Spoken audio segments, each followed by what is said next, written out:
আমরা যদি বলি যে আমরা এখন আপনাদের সবার প্রশ্ন যে আমরা তো বাবুদেরকে টিকা দিচ্ছি কিন্তু তারপরে হাম হলো কেন? আমাদের এই হাম এবং রুবেলা যত এমআর টিকার আমাদের সাকসেস রেট ছিল প্রায় কাভারেজ রেট ছিল প্রায় 95 থেকে 97%, কিন্তু 2025 সালে এসে দুর্ভাগ্যজনকভাবে এই রেটটি নেমে গেছে 57%, যেটা আমাদের জন্য আসলে খুবই দুর্ভাগ্যের, খুবই আসলে কষ্টকর একটা ব্যাপার। কারণ এই সময়টাকে আসলে কাউকে দোষারোপ করেও খুব বেশি লাভ নেই, কারণ দেশের অবস্থা আসলে বাস্তব পরিপ্রেক্ষিতে আমরা যদি চিন্তা করি যে আসলে ওই সময় আসলে স্বাস্থ্যখাতে নজর দেওয়ার যে অবস্থা ওটা আসলে কমে গিয়েছিল। কারণ বিভিন্ন মব, বিভিন্ন সমস্যা, বিভিন্ন রাস্তাঘাটে বিভিন্ন রকমের প্রবলেমের কারণে ওই তত্ত্বাবধায়ক সরকার বলি, আমরা ইন্টারিম সরকার বলি, তারা ব্যস্ত ছিলেন ওগুলি নিয়ে। কিন্তু শিশুদের যে আমাদের জাতির ভবিষ্যৎ, তাদেরকে আসলে যে রক্ষা করার জন্য তাদেরকে যে চেষ্টা করতে হবে সেটা হয়তো তারা একটু নজরের বাইরে চলে গিয়েছিল। এর মধ্যেও আরও সমস্যা হলো যে আমাদের দারিদ্র্যের হার বৃদ্ধি পাওয়া, মায়েদের অপুষ্টি বৃদ্ধি পাওয়া। কারণ একজন পুষ্টিকর মাই কিন্তু একজন পুষ্টিকর বাবুর বা সতেজ বাবুর জন্ম দিতে পারেন। মায়েদের রোগ প্রতিরোধ ক্ষমতা যদি না থাকে, বাবুর রোগ প্রতিরোধ ক্ষমতা অবশ্যই থাকবে না। সেক্ষেত্রে মায়েদের পুষ্টিটাও আমাদেরকে নিশ্চিত করতে হবে।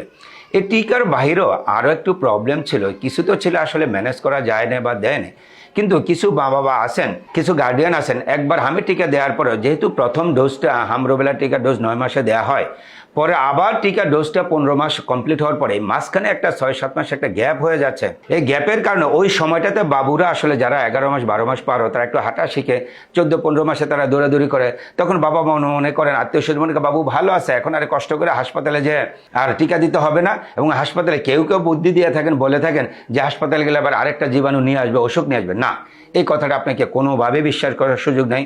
আপনাকে মনে রাখতে হবে আপনাকে টিকা দিতে হবে সুস্থ বাবুকে। অসুস্থ বাবুকে, যাদের 104-5 ডিগ্রি জ্বর, যারা নিউমোনিয়া আক্রান্ত, তাকে তো ওই সময় টিকা দেওয়া হচ্ছে না। অতএব আপনার সময় মতো যাবেন, বাবুকে টিকা দিবেন। আর আপনাকে অবশ্যই মনে রাখতে হবে টিকা না দিলে আপনার বাবুর কিন্তু মারাত্মক ঝুঁকি থেকে যাবে। এই 10টি রোগের কথা যেগুলো বলেছিলাম, যক্ষা, ডিপথিরিয়া, হাম, টিটেনাস, তারপরে আমরা যদি বলি পোলিও, তারপর হচ্ছে নিউমোনিয়া, তারপর হলে হিপজনিত রোগ, তারপর আমরা জন্ডিসের কথা বলে থাকি, পোলিওর কথা বলে থাকি। এই রোগগুলো শুধু হবে না, এই রোগগুলোর কোনো একটা কমপ্লিকেশন, কারো নিউমোনিয়া, কারো ব্রেনে ইনফেকশন, কারো মেনিনজাইটিস, কারো এনকেফেলাইটিস অর্থাৎ বাচ্চা অজ্ঞান হয়ে যাওয়া, খিঁচুনি হয়ে যাওয়া, খাবার দাবার বন্ধ করে দেওয়া, জ্ঞান ফিরে না পাওয়া, তারপর কিডনি নষ্ট হয়ে যাওয়া, আমাদের হার্টের প্রবলেম হওয়া, ফুসফুসের প্রবলেম হয় ইত্যাদি, যে কোনো জটিলতা যে কোনো মুহূর্তে পড়তে পারেন। সেই জন্য আপনার বাবুকে ওই ঝুঁকি থেকে রক্ষা করতে হলে আপনার বাবুকে অবশ্যই টিকা দিতে হবে, টিকা কেন্দ্রে নিয়ে আসতে হবে। আপনার এই টিকা কেন্দ্রের এই পরিশ্রমটুকু ওর ভবিষ্যতে সম্বল হিসেবে কাজ করবে, ওর পিছনে একটা ইনভেস্টমেন্ট হবে।